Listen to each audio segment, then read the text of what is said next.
Good evening, everyone. Thank you so much for joining us tonight and celebrating Jorge and his first opening in the Bahamas, right? My name is Christina Wong. I am the gallery director here at Mestre Projects, and I'm here to introduce our speakers. We're going to learn a little bit more about Jorge and his practice. So Jorge is a self-taught painter born in Barcelona in 1973. At the age of 24 in 1998, Pombo moved to Paris, instinctively attracted by the art and history of the city. Then in 1999, he returned to Barcelona and began a series of stays in different places of cultural contrast, like the Arctic, particularly Greenland and Siberia. These places initially attracted him because of the frozen landscape and extreme weather. Later, he traveled to observe other landscapes such as Tibet and India, always inspired by a natural anthropological curiosity. In 2010, Pombo moved to New York, seduced by its chaotic energy. There he resided for almost 5 years and deepened his study of abstract expressionist painters, and above all, the statements of the Black Mountain College. In 2015, he changed residencies again to Italy, where he currently works. The key to understanding Pombo's artistic proposal is the concept of struggle of opposites. Figuration against abstraction, narrative image against the process of abstract nature, image against words, the excellence of the icons of the history of European painting against the non-message picture. His positioning is a tribute and iconoclasm to painting itself at the same time.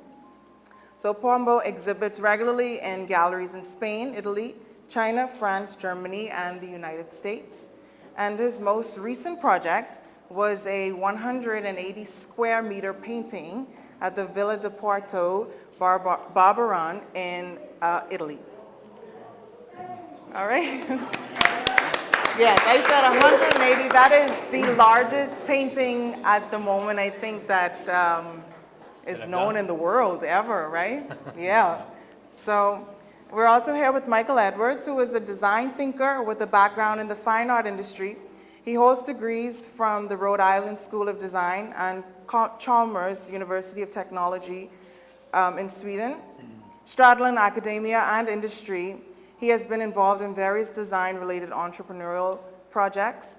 A former affiliate of Duke University's READY initiative, Edwards is an assistant professor in the Visual Arts Department at the University of the Bahamas' Faculty of Liberal and Fine Arts. Additionally, he is a venture scout for early-stage tech startups, sits on several investment committees, and collaborating on a venture fund strategy focused on the intersection of impact technology and the creative economy. So without further ado, we will hear from our speakers. Thank you, Christina, for those kind introductions. I want to acknowledge the work that goes on here. It's pretty important work for the advancement of visual culture, and of course it adds to the local and regional ecosystem. So kudos to the team here at Mestre Projects. Right. So in the bio that Christina just read, I think it's insightful to mention Black Mountain College, which as we talk about Jorge's practice and just the mention of Black Mountain College, it's very important as he kind of studies abstract expressionism. Black Mountain College is a pretty influential kind of space in the 30s, 40s, and 50s. And I think it speaks to the kind of person that Jorge is, his principles, his ethos, his practice. When we think about Black Mountain, anyone within the abstract expressionist movement in New York at the time, anyone who was someone passed through Black Mountain College. And so we're talking about, we're going to be throwing around a lot of names, right? So Rauschenberg, de Kooning, individuals like Joseph Albers, who was pretty influential German artist, post-World War II, fled Germany, Nazi Germany, ended up in the US. And so this school, Black Mountain College, is pretty important in the 30s and 40s. with a kind of philosophy. When we think about, thank you. When we think about individuals like Joseph Albers, who ends up teaching at a place like Yale University, individuals like Buckminster Fuller, this concept of interdisciplinary art, right? Kind of moving through disciplines or transdisciplinary. This is very important to Jorge's practice and how he approaches his work. And so we're going to have a conversation, right? We're going to talk for about maybe 20 minutes or so, and then we're going to open up the floor for questions. So as we talk, you ought to be kind of thinking about, hopefully we can generate some dialogue. And so my first question to you, Jorge, is, again, that the concept of the opposites of struggles, or the struggle of opposites. Yeah. How does that tie in? Can you talk about that a bit in your work? Sure. Okay. How does that kind of factor into to the themes in your work before we get into the Last Judgment project in and of itself? Sure. Yeah. You're right. I think that probably these paintings would not been born without the Black Mountain College. Yeah. But they would never be here without Jose Mestre. So thank you very much.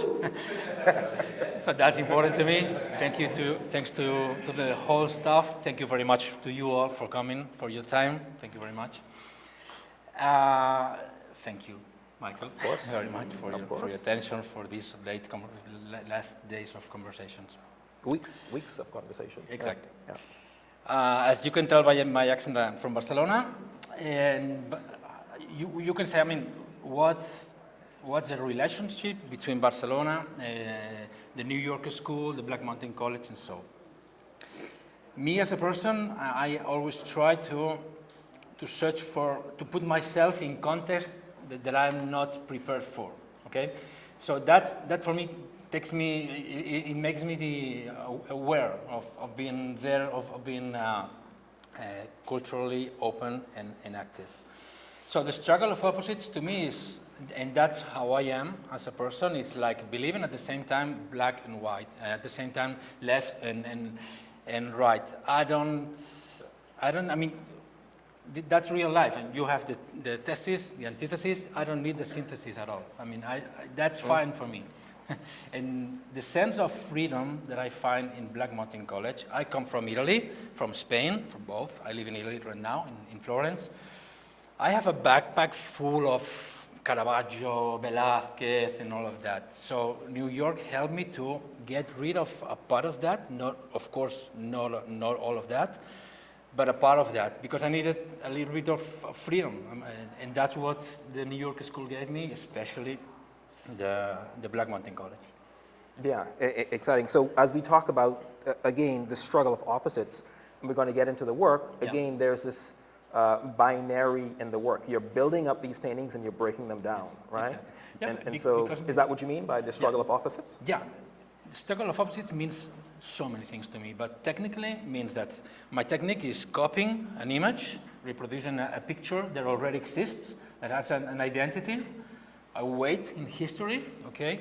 And then after copying, when it's still fresh, I put it on the floor, drop solvents, liters and liters of solvents, and then it defaces. But I don't touch it. It like melts by itself. It's like, I mean, the rational gesture of building with all the brush strokes, building a figurative image, it's exactly the opposite. So I first build the image, and then put on the floor, and then melt the image. So it goes back to pure color, to liquids, it's like emptying the image. Yeah. So it's like erasing. It's like not action painting, but erasing painting. So leaving behind the narrative dimension and just provoking accidents that I cannot control. Yeah. Thank you. And you have a broad range of influences. On one hand, you're talking about Caravaggio, Velázquez, these master artists, right?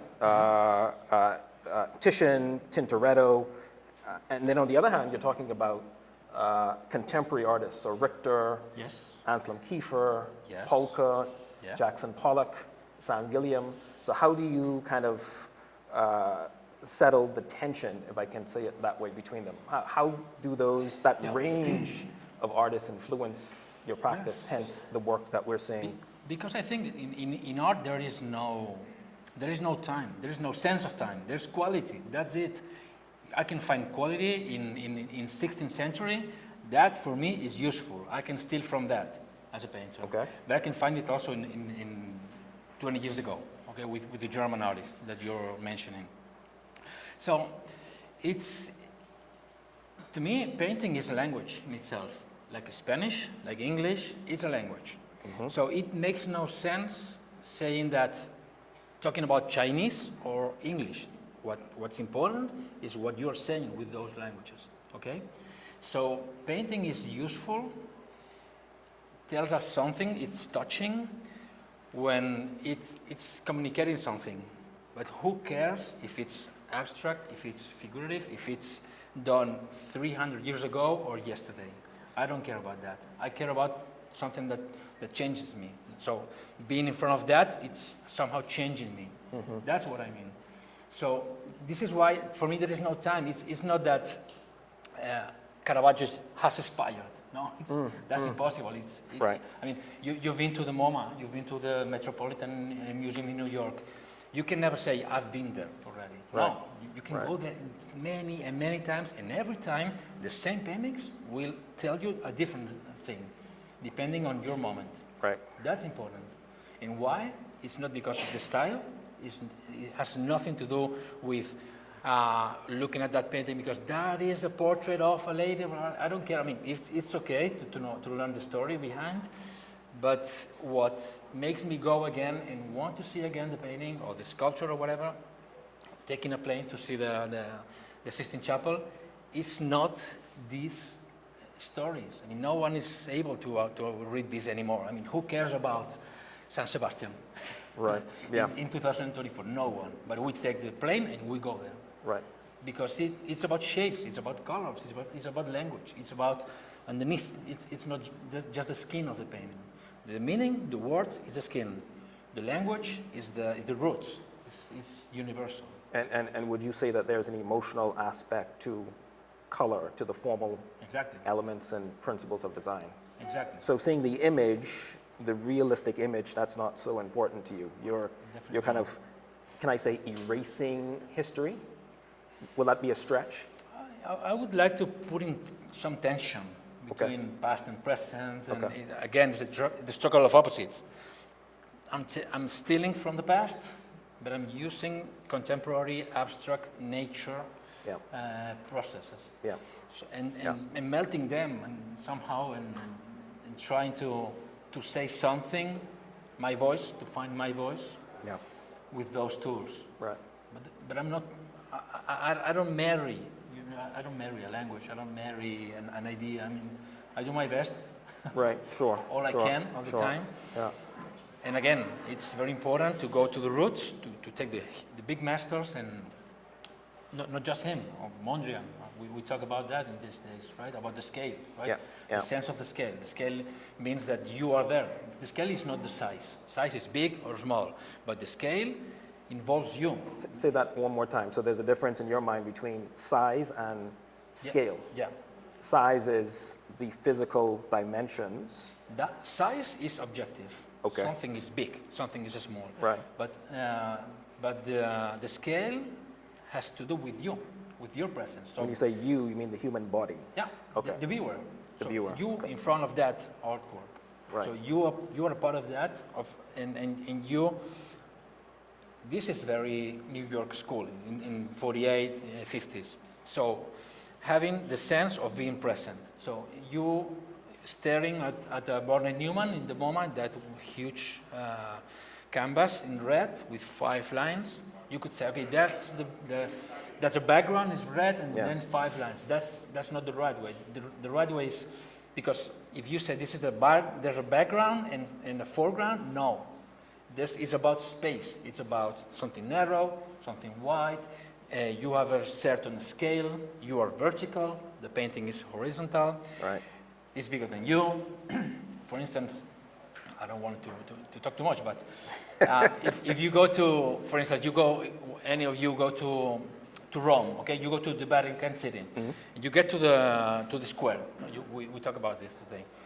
in the square, the Vatican City, inside, in San Pietro del Vaticano, you have two sculptures, San Paolo and San Pietro, huh? San Paul and St. Peter. They are like, the size of the sculptures Okay. are like 2 meters 40, okay? If it was 6 meters, it's not a person anymore, okay? So Okay. it's not a scale. Okay. It would be a giant. It would be an architectural scale. Right. So it's not anymore you in dialogue with that person. Right. But since you are 180 meters and he's 220, he's a tall person. Right. So Right. and he's more convincing in Right. that sense. So you are a person to a person, but he's bigger. You know, it's like going into the woods and finding a bird. No, the bird stands still in 2 feet, so he's bigger than you. He won.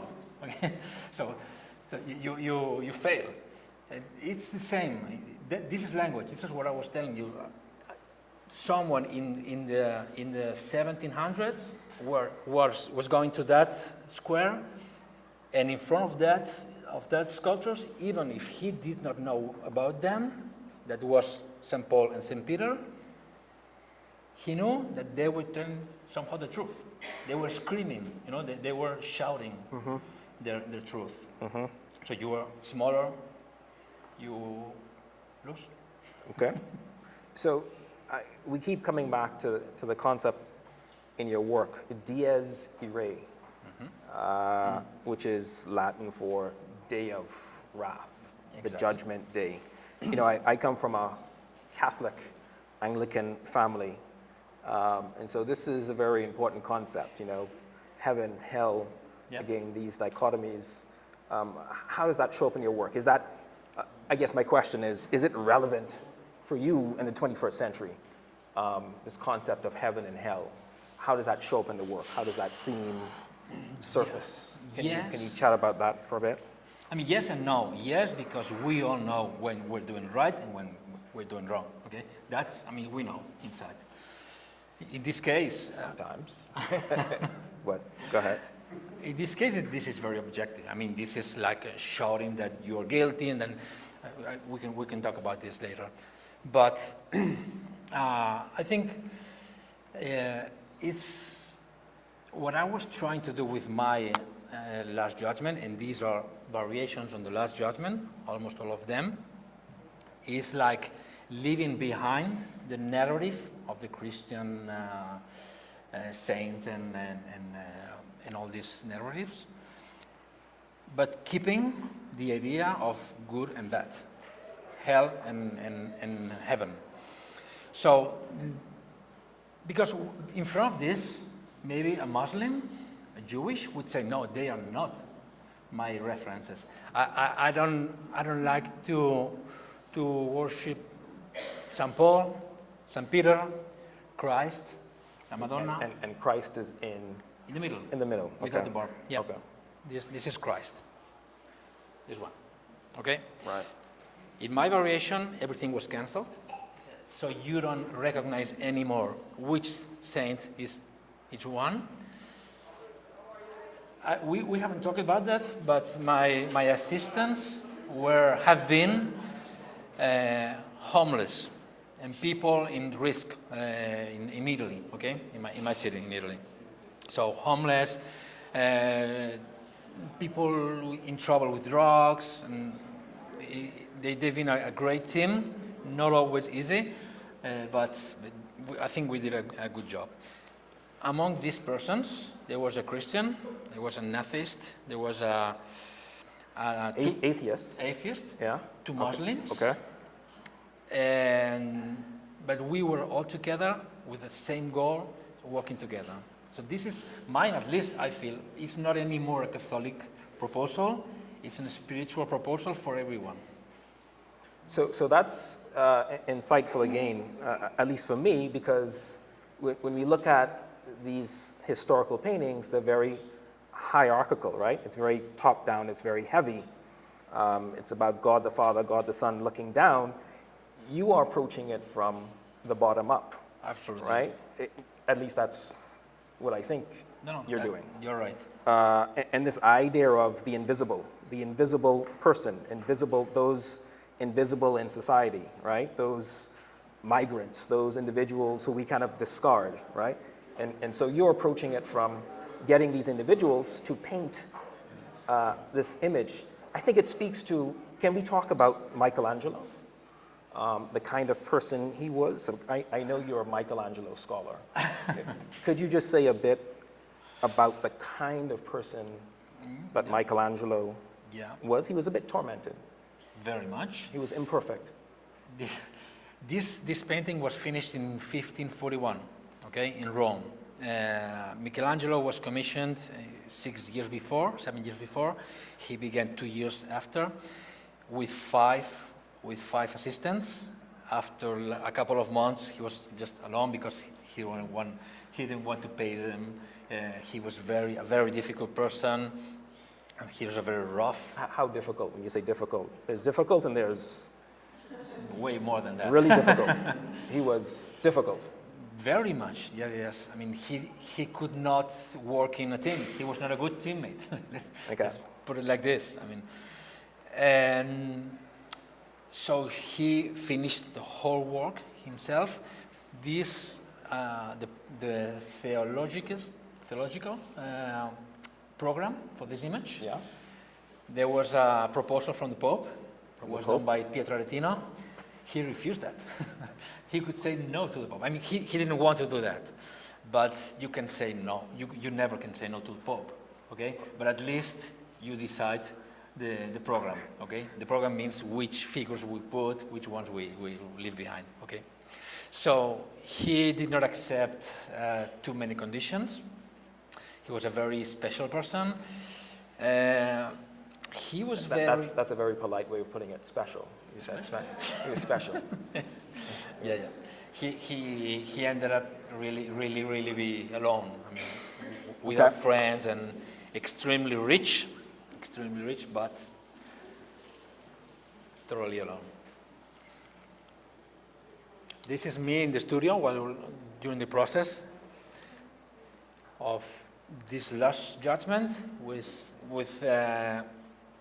and ended up in 13 pieces that you're going to see. This is 3 meters by 6 meters each. So we were to convert it to, so this is the full scale, we can see it here. So we were to convert it into feet, maybe around, so you said 180 square meters? Yeah. It's about 40 by 50 feet. So that's about 2,000 square feet, just to give it scale, 2,000 square feet. So that's pretty huge, large. Again, the sense of scale. Scale, It's right. not just big, there's a scale. Because in front of the painting, you feel something. Yeah. You feel the sense of your own scale. That's the point. That's the beginning. Because we are working on the second, the third wall for the next 2 years. We should be shown in the next Biennale, probably in 2026. This wall and the northern and the southern wall. This is in Vicenza 1 month ago. And how many panels are there, you said? You said 13. 13 panels, okay. Yeah. And how long did it take you to complete this? It's like 6 months. So we were working in a team of 5 people, 4 and me. I did not fire them like Michelangelo did. I'm not that difficult. So this is the completed. You have to check. This is the image. This is me. Okay. So look at the scale. So I'm curious. Again, this is, it has lots of history, right? The weight, there's a lot of responsibility in doing something like this. One can say that you are erasing history, right? I mean, what has been the response to you obliterating this very important piece of historical artifact? I think that 20th century. The Catholics in the world. I mean, there are Catholics standing in the room, I'm sure. I mean, from day one, when it becomes an exhibition and it's out of my studio, it belongs to everyone. So any interpretation is fine for me. So it's not mine anymore. Okay? So you're seeing this defacing. Can we go up to see the Christ? You see that my Christ, we don't recognize him anymore. It's becoming light. Because, I mean, you know, religions, they come, the word religion comes from Latin, from the Latin word religare. Religare means relink, okay? So before you are born, you are just one spiritual item, let's put it like this. Then you are born, you separate, you keep your dimension, your spiritual dimension, but you have a physical one too. So religion helps you to relink with your spiritual dimension. That's what religion means, the word. But to me, religions are just paths. They are not God. God is the end of the path. And the end is the same for everyone. That I'm sure about that. If there's God, there's just one. It doesn't make sense that there is one for the Christians, one for the Jewish, one for the Muslim. That's right. Too human. Yeah. So the end of the path is the same for all of us. So we struggle and we kill each other for the path, because my path is better than yours. My way is better than yours. I mean, it's too human, isn't it? So this is why I needed to cancel all the concrete, all the details. So in front of this, any could say, okay, I see myself, I project myself, I can accept that because I'm a human being. This is full of human beings, but no one is able anymore to understand that this is San Sebastian. Yes. Because it's erased. Yes. Yeah. This is Santa Caterina de Alejandria. No, who cares about that? It's a woman, it's a man. It's about human beings. It's not about the person who was St. Peter or St. Paul. Yeah. Are there any more images? No, that's the other. So maybe it's a good time to open up the floor to questions. Are there any questions for Jorge? Hopefully there are one or two. Yes, there are two. I see two. The lady in the white. Yes. So you said you started with the original painting. You painted that again. Is that what I understand? Yes. Yeah. He painted whatever Michelangelo did before. There's a reinterpretation of Michelangelo's Last Judgment. He painted what Michelangelo painted first. Yes. And then you add your interpretation. Yes. Yes. By pouring oil solvents on it and letting it dissolve overnight. And so there's a bit of randomness to it. So there's control and randomness, right? So this kind of play with, am I correct? Right? So this control and... The opposites. Again, all the time, the opposites. Yeah. This is my life. The opposites. And so there's a bit of realism and then abstraction. And so he's playing with these abstraction and figuration. To me, I mean, if 500 years after Michelangelo did that, we still take the plane and go to see that, it's not because of Santa Caterina or St. Peter. Nobody reads that, nobody cares about that. It's about the shapes, it's about the colors, it's about the formula he created to see that. Because, I mean, there's a lot of Last Judgments. There's one in Bologna, very famous, only in Bologna, but you don't care, you don't know about that one or the one in Reggio Emilia by Procaccini. Why do we just know this one?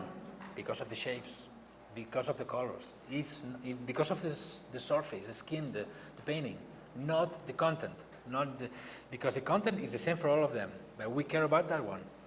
Because that one has been, I think the gift he gave us is more, there's more universality in that. It's more universal. Yeah, thank you for the question. There is another question, sir. Yes. I just had a question. That's partly was my question about the creative process, but could you talk more about your creative process? I'm just curious. You're painting very large. You're making decisions about what details to keep, what not to keep. Do you use visual tools to pre-visualize that? Talk a little just about what's your work process like in making decisions. I mean, I usually do not keep some parts. The ones that are less defaced are pretty random. So I don't decide because I try not to be too programmatic. I don't want to imagine how it's going to end because it's, these are Julian Schnabel's words, but I don't work acting, but reacting. So my process is, okay, I'm doing something, but then the process gives me its proposal, and then I react to that. Okay, that's important, because I don't know, I actually do not know, definitely 90%, I don't know how it's gonna end. I decide during the process. So I decide reacting to the process. Isn't that a bit stressful? Absolutely When you paint it, you want to maintain this control over, I've done some painting before in my life, right? Yeah. At some point. You want to control things, but you're painting it realistically, you're pouring solvents on it, and you walk away from it. But that's the best part. I mean, that's when Fascinating. when the match begins. I have a friend in Italy who used to be a very famous football player, Roberto Baggio. Maybe some of you know him. He arrived as the star of Italy. 1 second. Of the star of Italy, he arrived at the final game of the World Championship in 1994 in the U.S. I mean, if you ask him, what do you feel in the final game, in the final moment? I mean, you just flow. I mean, Yeah. if I felt under pressure, you would smell that.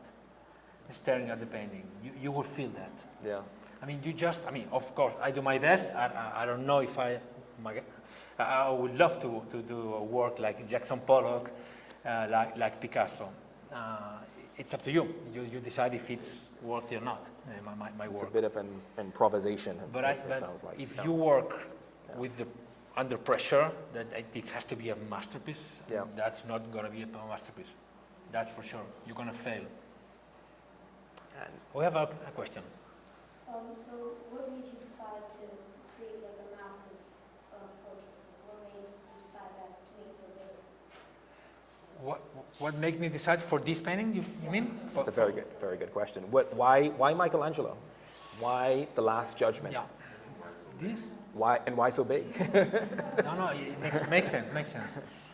I'm going to tell you. In Italy, besides the huge masterpieces that all of you know and probably have seen, there are small ones that some of them changed my life. One of them is in Mantova. Mantova is a small city in the north, and there's Palazzo Te, which is a palace from the 16th century. And there's a room, they call it a room, okay? La Sala dei Giganti, the giant's room, like exactly this size, with fresco all over every single inch painted, even the ceiling. That one, to me, when I was there for the first time, I discovered, because not even in picture, I never knew about that before I went there. That was so shocking. It was overwhelming. So it's not like you hear, I'm in front of a painting, okay, I feel this, and I'm this size. No, I was inside the painting. So I was part of that, I call it tsunami. It was like a tsunami of colors in movement that were like somehow eating me. I thought, so I have to do the same with my technique, which is even better for that, because this is painting in movement. So can you imagine a complete room with this technique?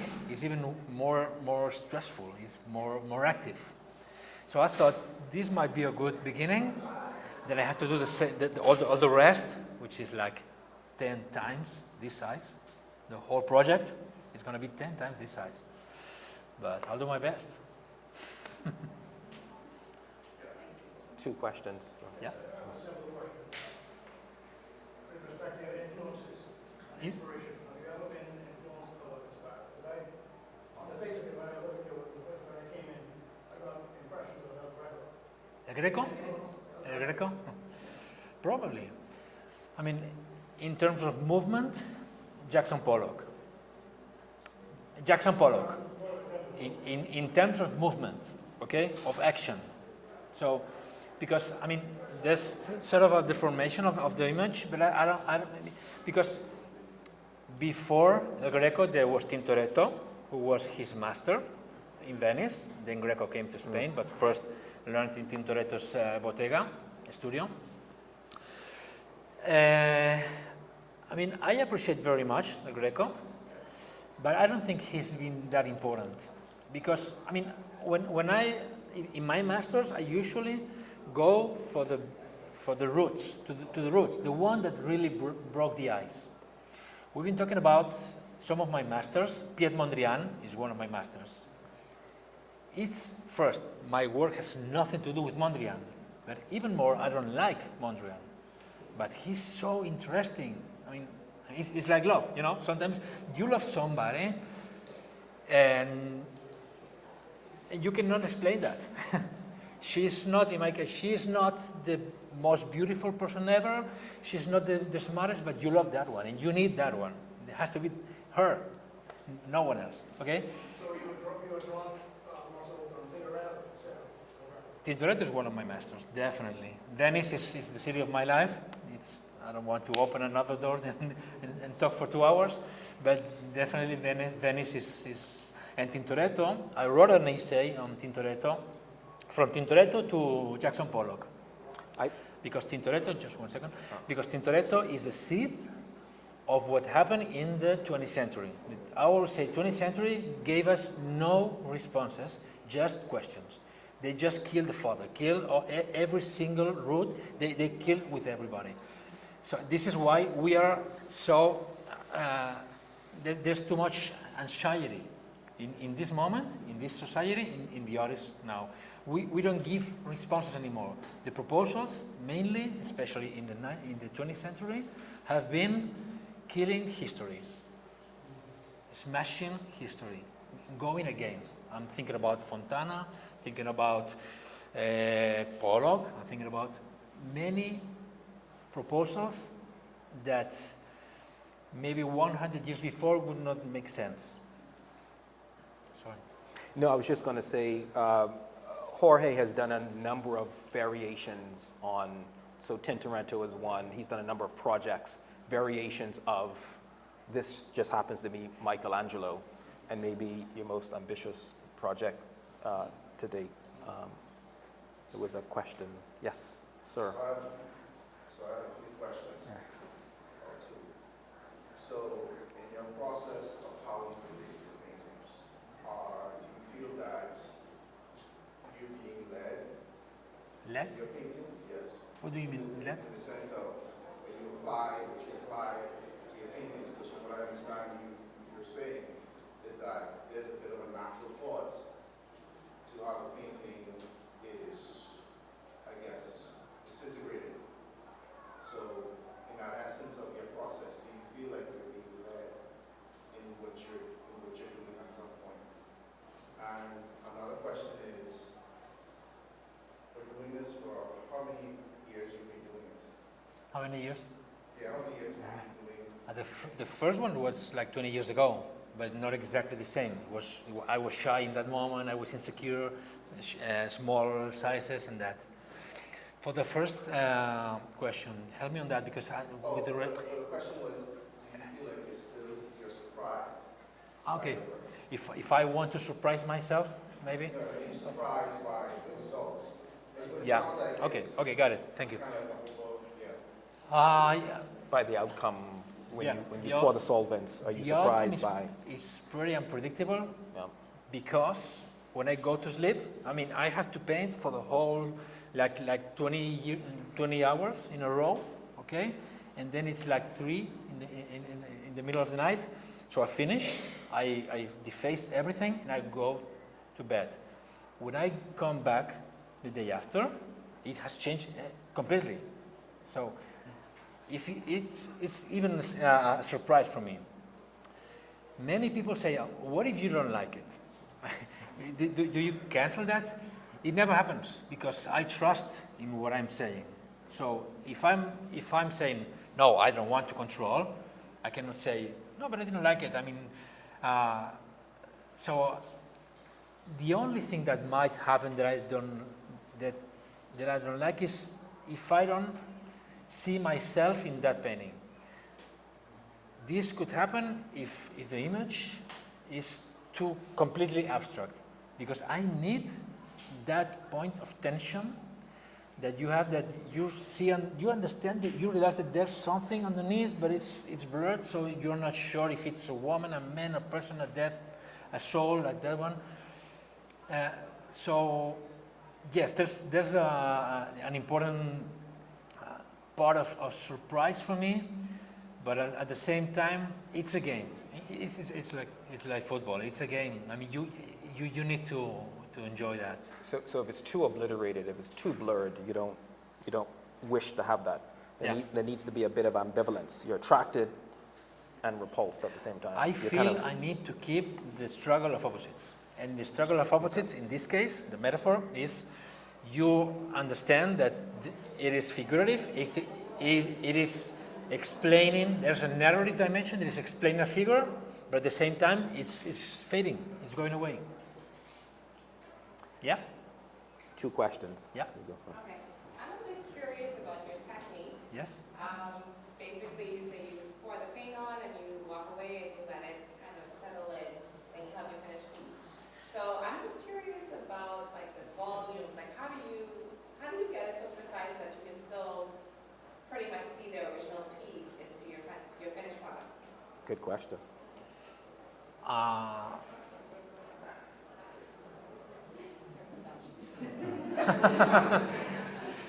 There's a trust in the process. Literally, there is he's painting these realistic paintings and throwing something on it and walking away to watch Netflix. Yes, but you look at it, you see bits of oranges and Yeah. of course there's the blues, but it's almost like a replica. Like, what is your process in the precise volume of paint that you use, maybe in this particular color, in this particular section? Like, how do you measure that out, and what's your thought process? Okay, I'll try that. Yeah. You imagine Jackson Pollock, okay? Jackson Pollock, if any one of you doesn't know, he used to work with a canvas, blank canvas, and then just a can of varnish in color, Yeah. and just dropping, and that's it, okay? Imagine that he says, okay, no, I need more green, I need more, I don't like that. I mean, I did too much. Probably he never thought on that sense. In my case, when I blur the image, I do not think, absolutely. So I don't blur horizontal because this figure is horizontal. No, it happens. I mean, but so there is, again, is reacting. But since I'm reacting to something which is natural, it's not deductive, it's not that I decide something and then I react to my decision. It's not that. It's okay. That's the land. Okay, I propose this. I don't know. This courtyard. I don't know. And something happens on there. But what happens? It's unpredictable. Okay. Just one more question, just to piggyback on that. Is everything that we're looking at the finished product, or did you go back over it? Like, let's say you walk away the first time and you came back and you're like, okay, Yeah. I'm not feeling this part of it. Yeah. Good question. Did you go over Yeah. it and try again to make it make sense to you? Depends on the painting. Okay. It's impossible to deface again. Okay. So once it's dried, it's impossible. But I can do layers of painting. So varnish with color, or so yes, I can deface a little bit more. I can hide a little bit more, but not deface. I can hide. Thank you for so many questions. In Italy, no one asks in Italy. They're so shy. Yeah, exactly. So one more. I think our web card is really here, so if anyone wants to talk to him, please Yeah. feel free. I think it's better if everyone can enjoy the show. Yeah, but maybe one more There's question. one more? There was a question right here. One more question. One more. I would love you to speak. One more question. Last question. This isn't a question, more of like an observation. What I found interesting about your pieces is how they related to religious Yes. figures and all of that in the context of like Christianity. I don't